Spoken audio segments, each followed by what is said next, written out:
Yeah. Hey guys, how's it going? This is Tommy's Travel Forecast. I'm meteorologist Tommy House.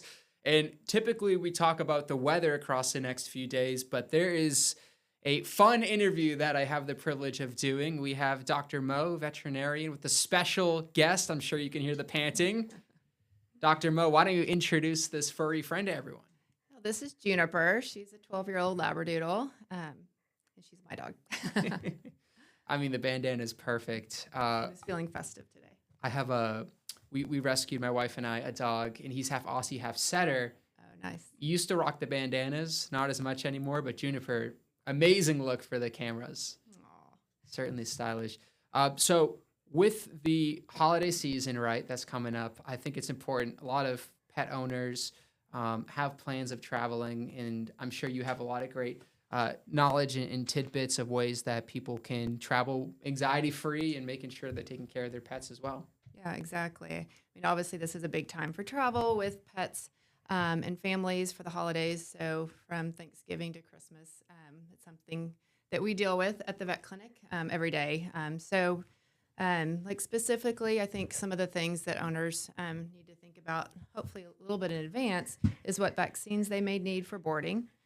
So that could be upper respiratory vaccines, and of course, like their core vaccines are going to be required too. So make sure you check with the boarding facility and make sure all of your pets' vaccines are up to date as required by the particular place that you're boarding. Yeah, so that's a really good before travel, right, is having those plans.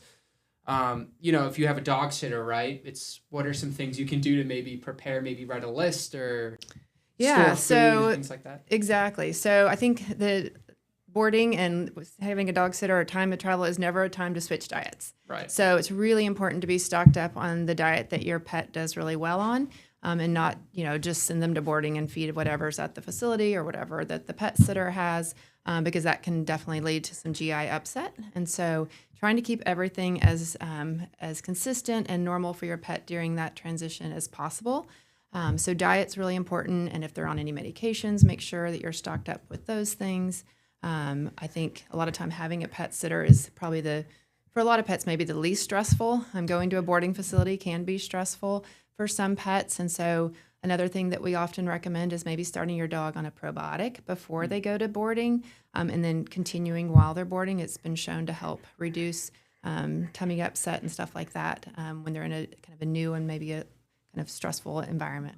Yeah, we know millions of Texans are going to be traveling by car for the holiday season. So what are some tips that pet owners can know when they're planning a super long drive, several hours with their furry friends? Good question. So I think two of the biggest things we hear are either car sickness, so they get, their stomach gets upset, maybe they get nauseous, or just general anxiety. I mean, Juniper's a little nervous today. She's panting, but we see that on car travel too. So most owners know this about their pets, but if you have a new pet or a puppy that you got at Christmas, you want to do some trial runs before you set off on that big car trip. And so there are medications that you can get from your veterinarian for anxiety and for stress of travel, as well as the motion sickness. So check in with your veterinarian before you start those trips, because there's things that we can do to help.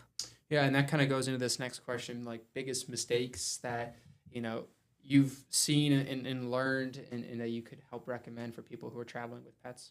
Yeah, I think not waiting to the last minute. Yeah. So kind of plan ahead, do some trial runs. If you don't typically travel with your pet on an airplane or in the car, don't make the big trip the first one. Right. And if you're going to use some calming meds from your veterinarian, or if you're going to need some motion sickness meds, do some trial runs for those things beforehand too. Yeah. Which would you recommend, flying with pets or driving? Which one would you think would be better? I think it depends on the pet, right? If your pet's small and you can take your pet on board and your pet is pretty calm, I think that, it's probably easier for you if you're going a far distance than a long road trip. But for, a larger dog, that gets a little bit trickier because if they have to go in cargo, there's a lot of rules around the weather requirements. So if you're going somewhere cold, they could ban the pets being in cargo, and I think that would be more stressful too for most pets. So you have to think about your size of your pet's personality, and then how far are you really going? Yeah. I'm thinking too, right at the top of my head as a meteorologist, if it's cold, maybe some doggy booties, little sweater. I see the pups with this Sure. And jackets. it's just so cute. It is. It's the best. So if you're planning to travel, let's just say for Christmas, you're in a different location, what kind of paperwork should pet owners bring with them?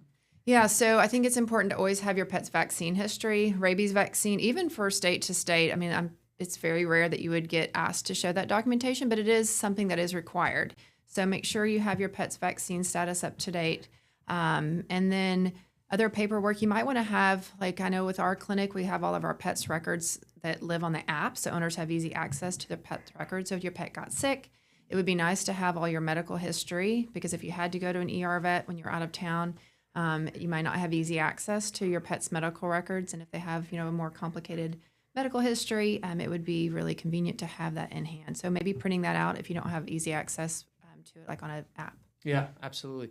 Any final travel tip recommendations you can give? I think just stocking up on your pet's food. I think changing diet is the biggest one we hear. Like, oh, they ran out or they got to their, destination and they can't find their pet's food.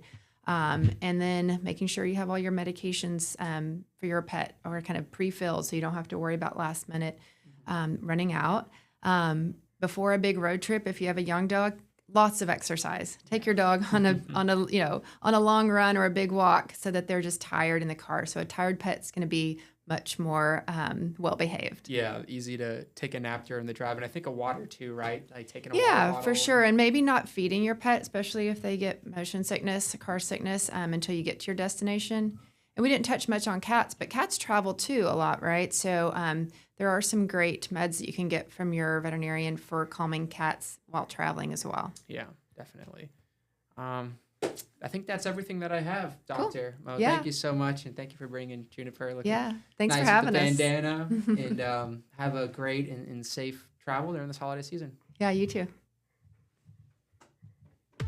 Sorry.